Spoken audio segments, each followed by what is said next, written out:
Bonjour, nous sommes en avril 2014 dans le site de l'Institut Docteur Angélique, dans une série de vidéos de théologie mystique, donc de théologie qui regarde la croissance de la charité dans la vie chrétienne. Et je voudrais aborder dans cette vidéo ce que sainte Thérèse d'Avila appelle la première demeure, dans son livre intitulé « Le château intérieur ». Alors, toujours pareil, avec la même méthode qui est celle de saint Thomas d'Aquin, eh bien, j'utiliserai sans cesse des analogies dans la vie de l'amour humain, parce que on peut comprendre plus facilement un amour chrétien surnaturel lorsqu'on le compare à quelque chose qui est davantage connu, expérimenté par tout le monde, à savoir l'amour humain. La grâce, dans son mécanisme de croissance, suit la nature. C'est normal puisqu'elle vient s'incarner dans une nature humaine. Et donc, les 3 premières demeures de sainte Thérèse d'Avila, je l'avais dit, concernent en fait quelque chose qui, si on le regardait dans l'amour humain, s'appellerait le développement d'un mariage de raison, alors que les 4 dernières demeures concernent plutôt un mariage qui est né, ou un amour qui est né par un sentiment amoureux, le fait de tomber amoureux, d'éprouver une passion pour l'autre. Cette analogie restera utile tout au long de cette vidéo. Et si on a bien en tête cette analogie, je crois qu'on peut comprendre toute la série de questions qui se poseront. À savoir, par exemple, quel est l'amour le plus fort entre celui de la première demeure ou celui de la 4e demeure? Eh bien, en réalité, on ne peut pas dire que l'un est plus fort que l'autre. Ce sont 2 amours à leur début, sauf qu'ils ne fonctionnent pas de la même façon. Alors d'abord, l'origine de cet amour qui apparaît dans la première demeure. Cela touche principalement des personnes qui sont de tradition chrétienne, donc qui souvent ont été baptisées, ont reçu une éducation chrétienne. Mais si ça touche principalement ces personnes-là, cela peut toucher aussi quelqu'un qui se convertit.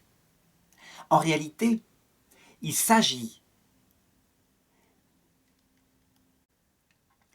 de personnes qui, tout d'un coup, ou progressivement, prennent conscience du caractère essentiel de ce qui est présent dans la vie chrétienne.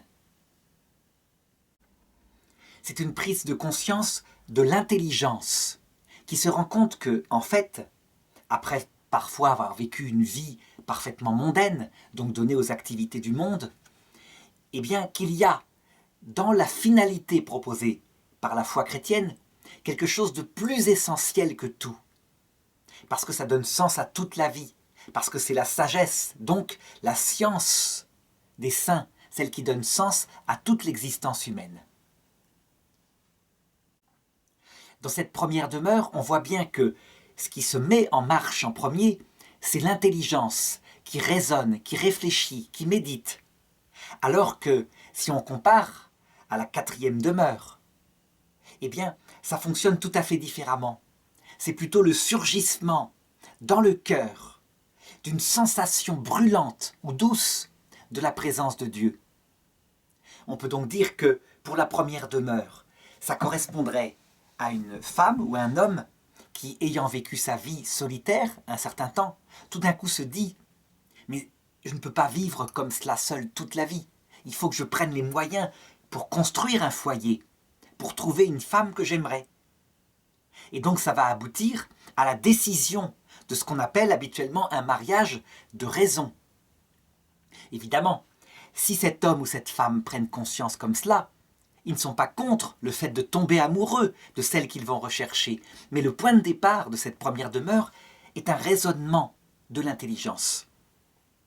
La 4e demeure, on pourrait la comparer plutôt à un homme ou une femme qui, se promenant dans la rue, rencontrant des gens, tout d'un coup, tombe passionnément amoureux de quelqu'un qui est là et qui les charme complètement. Et ça va introduire ce qu'on appelle un mariage passionnel, un mariage d'amour sensible. Le parallèle est tout à fait judicieux. Alors, par contre, lorsque je décris ces 2 façons d'entrer dans la vie chrétienne, on pourrait se dire que pour la première demeure, il y a quelque chose qui ne colle pas. On dirait que c'est la personne elle-même qui est à l'origine de sa vie chrétienne. Alors que la foi catholique et toutes les religions ont toujours dit que la foi est un don de Dieu. Alors pour répondre à cette objection, c'est assez simple. Dans les deux cas, que ce soit la première demeure où l'intelligence comprend des choses et elle met en marche la volonté, ou la quatrième demeure où ça passe par la sensibilité, dans les deux cas, c'est évident, l'initiative est venue de la grâce de Dieu. Dans le premier cas, elle touche plutôt l'intelligence de la personne, elle la suscite, elle l'ordonne vers son objet en attirant l'esprit vers quelque chose de plus grand, quelque chose de surnaturel. Dans le second cas, on peut dire que Dieu s'adapte à la sensibilité humaine telle qu'elle est habituellement et touche d'abord la vie sensible, un petit peu comme les disciples d'Emmaüs qui écoutent ce récit de ce voyageur dans les évangiles, l'évangile selon saint Jean je crois, et qui disent, lorsqu'il a disparu, qu'ils se sont rendus compte que c'était Jésus, « Notre cœur n'était-il pas tout brûlant en nous quand il nous parlait en chemin ?» Pour la première demeure, ça ressemblerait plutôt à cette façon qu'on voit dans Matthieu chapitre 21 verset 28, quand Jésus raconte ceci. Un homme avait 2 enfants. Il alla voir ses enfants et il leur dit « Allez travailler à ma vigne ». L'un d'eux dit qu'il n'irait pas. Puis, méditant en lui-même, il décida d'y aller. On le voit, dans ce récit, l'initiative est venue de cet homme qui représente Dieu. Donc c'est bien Dieu qui a attiré l'esprit de la personne qui vit sa vie tranquillement. Mais ensuite, la réponse de cet homme, qui au départ n'a pas du tout envie, il n'éprouve pas de plaisir, d'attraction sensible. C'est donc quelque chose qui est moins connaturel à l'homme au début d'un amour. Mais ensuite, réfléchissant en lui-même, se posant la question de ce qui est important dans la vie, il se dit, dans l'analogie humaine, que son père est ce qu'il y a de plus important et qu'il ne lui fera pas le coup à lui qui lui a donné la vie de le laisser tomber. Il ira travailler à sa vigne. Eh bien, au plan chrétien, c'est la même chose. C'est un homme qui, réfléchissant dans son intelligence, se dit « Mais il n'y a pas plus important que cette recherche de Dieu.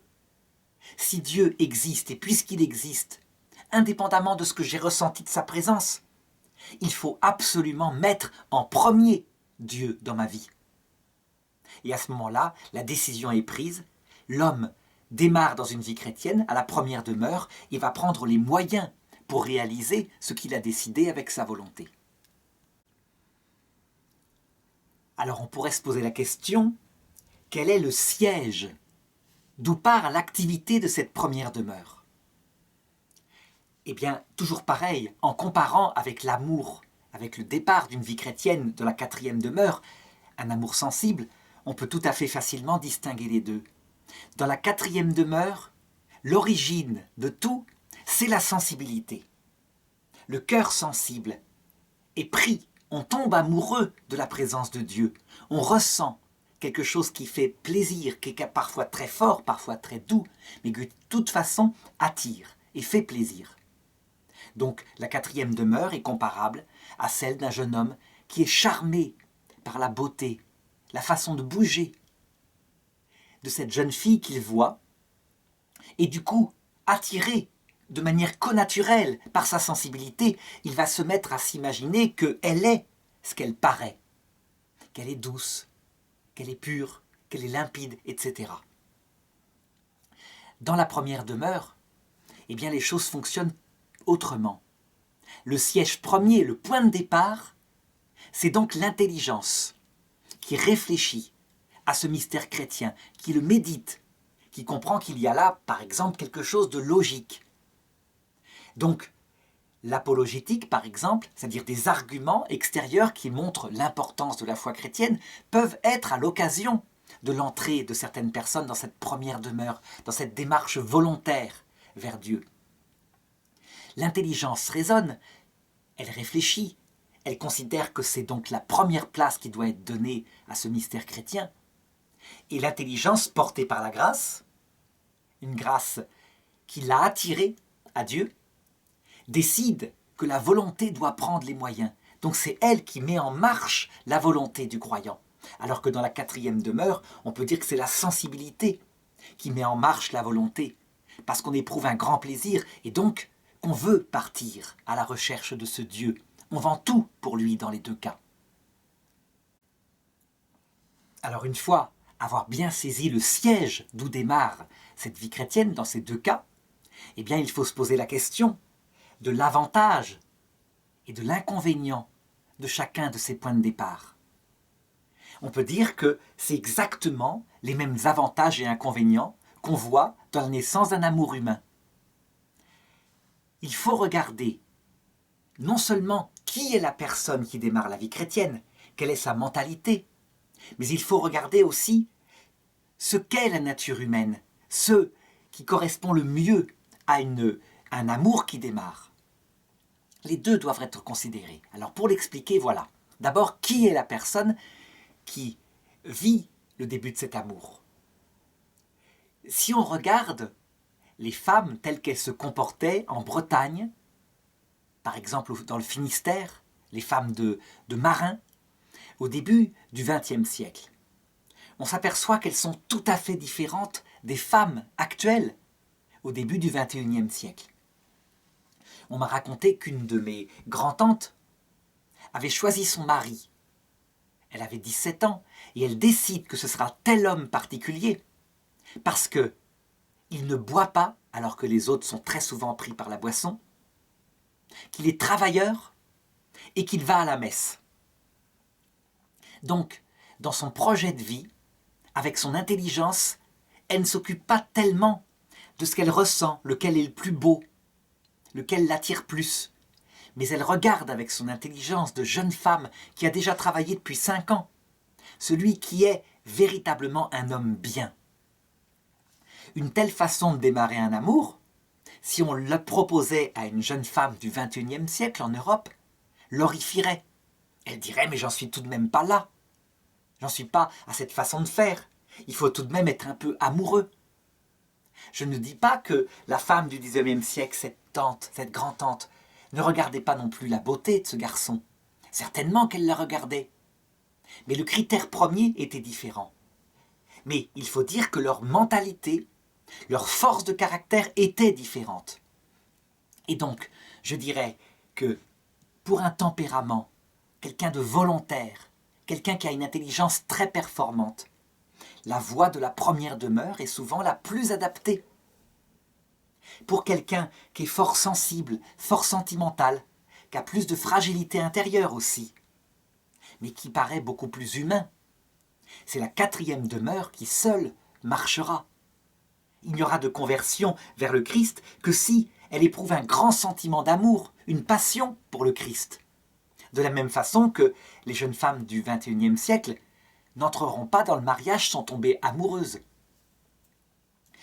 Alors, maintenant, du coup, il faut regarder en soi ce qui correspond à la nature humaine. Eh bien, je dirais que la quatrième demeure, celle qui prend la sensibilité et qui du coup dirige la sensibilité vers un amour, est beaucoup plus connaturelle avec la nature humaine. La première façon, dans la première demeure, c'est quelque chose de plus spirituel, mais de plus volontaire, donc de moins humain. Ça ressemblerait, on pourrait dire, à l'amour d'un ange, qui a une volonté de faire, qui ne bougera plus. Et la plupart des êtres, en tout cas les jeunes, ne sont pas comme cela. Souvent, qui fait l'ange fait la bête. Ça veut dire que la volonté s'écroule. Jésus d'ailleurs le décrit très bien. Il dit « Le royaume de Dieu est comme un homme qui a jeté des graines sur le chemin. Certaines graines sont tombées dans la bonne terre, et là elles ont germé. La bonne terre pour cette première demeure, c'est une terre d'une personne extrêmement forte dans ses choix d'intelligence et qui les maintient fidèlement. Eh bien, par contre, pour quelqu'un qui est plus sensible, plus romantique, il vaut mieux la quatrième demeure. C'est plus adapté à la nature humaine et à ce moment-là, la bonne terre ou la graine adaptée à la bonne terre sera une graine sensible, liée à un amour ressenti profondément, qui brûle le cœur. Les inconvénients, maintenant, sont faciles à comprendre. on peut dire que lorsqu'on tombe sur une personne volontaire, un peu comme cette grand-tante dont je parlais tout à l'heure, quand elle démarre dans un amour comme cela, qu'elle a choisi cet homme qui est marin, elle ne variera plus. Elle restera fidèle. Son amour est fondé sur un roc qui s'appelle son intelligence et son choix. Elle ne se trompe que rarement. Elle a la force intérieure pour le continuer. Mais c'est un amour qui est moins romantique. Ce sont des gens moins sensibles. Il n'y a pas de poésie. Il y a du travail. Il y a, je dirais, une vie laborieuse. Et elle a mis au monde des enfants, peut-être un par an. Et elle s'en occupe avec force et courage. Donc, un amour solide, fondé sur le roc d'un esprit qui a choisi, mais un amour qui paraît moins sensible, moins humain. Dans le cadre de la 4e demeure, l'amour est plus romantique, plus beau. Il touche le cœur. Il est mignon, on pourrait dire. Mais il a tous les inconvénients de la fragilité, parce qu'il démarre par une passion. Et la passion, on sait très bien qu'elle sera confrontée tôt ou tard à l'usure de la passion. Mais ça, nous le verrons quand nous étudierons la 4e demeure.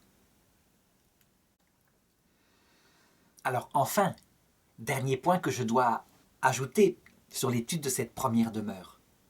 Sainte Thérèse la décrit comme étant une demeure en soi, parce qu'elle constate qu'il y a beaucoup de sœurs dans son couvent qui sont rentrées dans la vocation parce que leur famille leur a demandé d'y rentrer et qui donc ont pris en main leur vie pour y entrer, puisqu'elles ont la vocation, elles ont pris en main cette vocation, elles y sont restées fidèlement. Mais en réalité, lorsque quelqu'un démarre sa vocation par la 4e demeure, puis qu'elle connaît la nuit des sens à un moment donné, ça veut dire que l'amour, le sentiment d'amour a disparu, ou s'est étiolé, parce que le temps est son ennemi, comme dans les couples humains. Eh bien, en fait, très vite, il va falloir utiliser les moyens de la première demeure, si elle veut rester fidèle. Un peu comme une femme qui, dans le mariage, s'est mise en ménage par amour sensible, au bout de 2 ans ne ressent plus de sentiments, mais a décidé d'être fidèle. Eh bien, dans ce cas-là, elle est dans la première demeure. Donc les demeures s'interpénètrent, se complètent.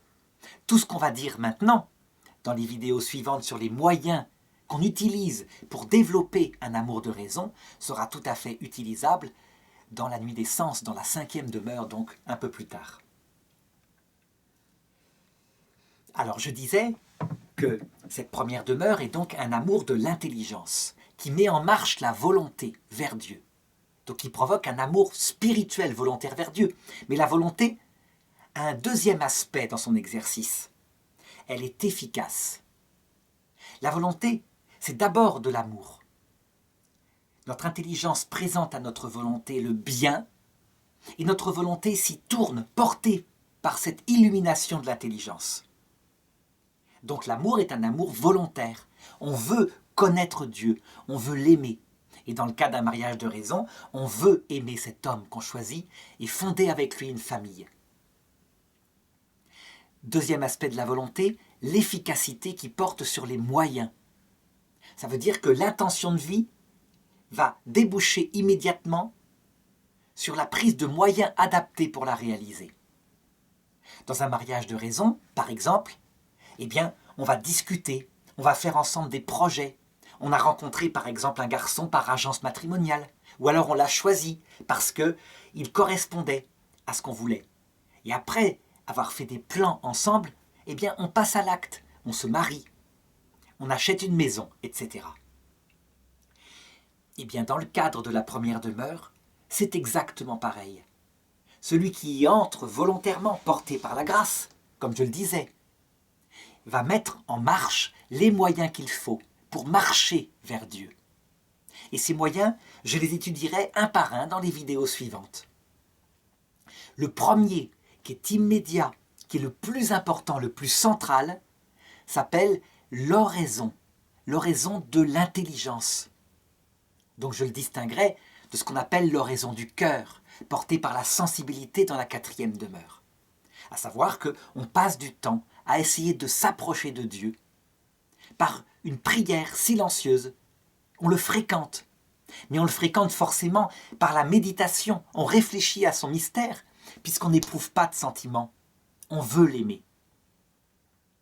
Les autres moyens seront les sacrements, qui sont conjoints à l'oraison, qui sont à son service.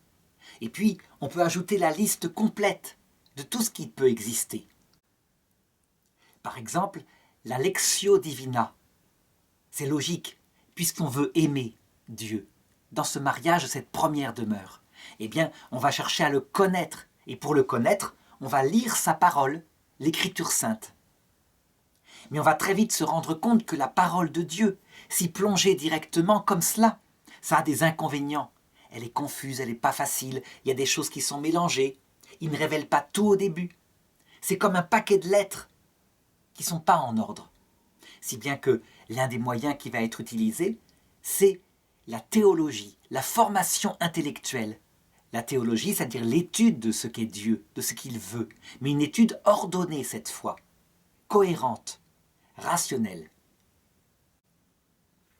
Le but de cette théologie ne va pas être de se cultiver, d'avoir une science qui enfle. Son but, c'est de mieux aimer ce Dieu qu'on a choisi.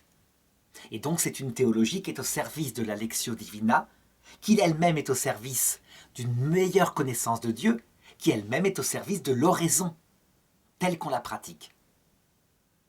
Et puis, on peut ajouter d'autres moyens, comme par exemple la musique sacrée, qui va éventuellement mettre un peu de sensibilité dans quelque chose qui paraît trop froid, parce que la musique fait naître un sentiment, et on en a besoin. On est des êtres humains dans cette première demeure, donc on a un cœur sensible. Il peut y avoir la liturgie sacrée, et il peut y avoir des pratiques, comme le rosaire, le chapelet, que la Vierge Marie conseille, parce que dans le rosaire sont présents tous ces éléments. Des éléments d'oraison du cœur, on dit des « Je vous salue Marie », tendrement, des « Notre Père », des éléments de méditation, on réfléchit à des mystères du Christ qui révèlent dans son humanité qui est Dieu, des éléments de théologie, il y a une méditation sur les mystères. Bref, le rosaire, je le prendrai comme exemple parce que c'est une prière complète qui touche le cœur, l'intelligence, l'imagination, la mémoire, et qui donc, pour cette première demeure, ces exercices spirituels de marche vers Dieu, est adapté, mais qui va rester adapté aussi, on le verra, à toutes les autres demeures de la vie spirituelle. À savoir, par exemple, lorsque une personne est à la 4e demeure, donc qu'elle est amoureuse folle du Christ, eh bien son chapelet insistera davantage sur le cœur qui crie vers Dieu à travers la Vierge Marie, plutôt que sur la méditation, donc ça reste adapté. Ce qu'il faut retenir de cette liste, qui n'est pas exhaustive, c'est que tous les moyens adaptés seront pris pour s'approcher de Dieu. Ce qui caractérise aussi cette première demeure, c'est que ces moyens, ils sont utilisés par choix volontaire. On va demander conseil éventuellement à quelqu'un qui est plus expérimenté dans l'oraison, dans la connaissance de Dieu, à un père spirituel. Mais ces moyens, on les prend soi-même et on s'y tient. Ce que je veux dire par là, c'est que finalement, on pourrait comparer aussi cette première demeure à un homme qui veut se rendre sur une autre rive avec un bateau et qui prend pour cela une barque avec des rames et qui rame, et qui rame, et qui rame efficacement. Le but est choisi, il faut aller sur l'autre rive. Mais il n'y a que la force de ces exercices-là pour l'atteindre. C'est pourquoi on appelle cette première demeure une vie ascétique, par comparaison avec la vie mystique. La vie mystique où la présence de Dieu a été ressentie, le cœur a été enlevé, ravi par cet amour sensible, et c'est la 4e demeure. Dans la vie ascétique, le voyage se fait à la rame. Dans la vie mystique, le voyage se fera avec le souffle du vent dans les voiles, et donc l'impression de ne pas faire d'effort, porté par une passion. C'est exactement pareil ce qui se passerait dans un mariage de raison, où l'homme et la femme prennent les moyens, travaillent ensemble, alors que quand on est porté par une passion amoureuse, un mariage de passion, tout est simple, il n'y a pas d'effort. Tous les efforts faits sont portés par le plaisir d'être ensemble. Donc ça illustre bien les deux choses. Du coup, cette première demeure, elle doit être parfaitement intelligente dans la compréhension des moyens. Tout n'est pas simple et il ne faut pas se tromper. Mais la personne, elle garde les pieds sur terre. Souvent, dans la quatrième demeure, portée par la passion, eh bien, l'aveuglement arrive, comme ça arrive dans un mariage passionnel. Ça veut dire qu'on ne sait pas distinguer l'ordre et l'importance des choses.